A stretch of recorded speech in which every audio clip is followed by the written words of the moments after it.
World leaders, diplomats, and others who seek change in the world are gathering in New York City this week. Here's a trumped-up look at some of the most important issues as we enter the headlining portion of this year's UN General Assembly. The United States has great strength and patience, but if it is forced to defend itself or its allies, we will have no choice but to totally destroy North Korea. Rocket Man is on a suicide mission for himself and for his regime. Oh, how so much can change in a year. President Trump attacked North Korean leader Kim Jong-un during his first address before the UN General Assembly last year. His cutting remarks caused quite a stir and came amid a heated feud between the two, one that included insults and threats of annihilation. The nuclear button, remember that? But the Trump-Kim relationship has changed a lot since then, apparently for the better. Mr. Kim has made multiple concessions since the June summit with President Trump. The repatriation of supposed American troops killed in the Korean War, the dismantling or demolition of key nuclear sites, and a halt to missile testing.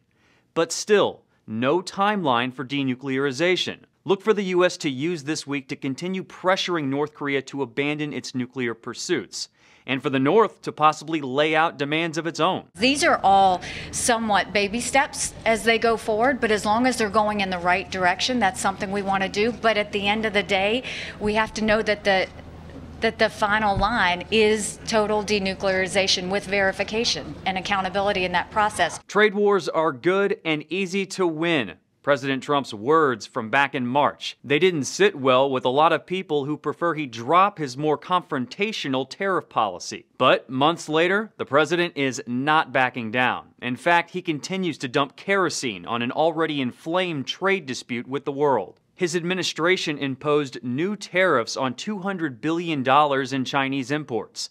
That's roughly half of everything we get from China. Beijing is hitting back with tariffs on $60 billion in American goods. The latest blows intensify an ongoing tit-for-tat between the world's two largest economies that's affecting a number of industries. Mr. Trump is threatening even more penalties later. That's not to mention how the president angered some of America's closest allies when he imposed duties on imported metals earlier this year. It's totally unacceptable that a country is imposing unilateral measures when it comes to world trade. The idea that we are somehow a national security threat to the United States is quite frankly insulting and unacceptable. So at the UN General Assembly, countries might use the forum to look for ways to get the Trump administration to ease up on tariffs. Mr. Trump's actions have complicated talks over NAFTA, one of several international agreements he's threatened to walk away from. Will the US and Canada use this summit to help iron out their differences?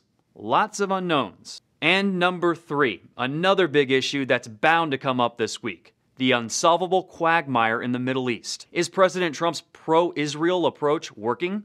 Will he get more pushback from the Palestinians? In May, Mr. Trump moved the U.S. Embassy from Tel Aviv to Jerusalem. He cut funding to the UN agency that gives aid to millions of Palestinian refugees. And the president ordered the PLO office in Washington closed. All of these issues in the spotlight at this year's UN General Assembly.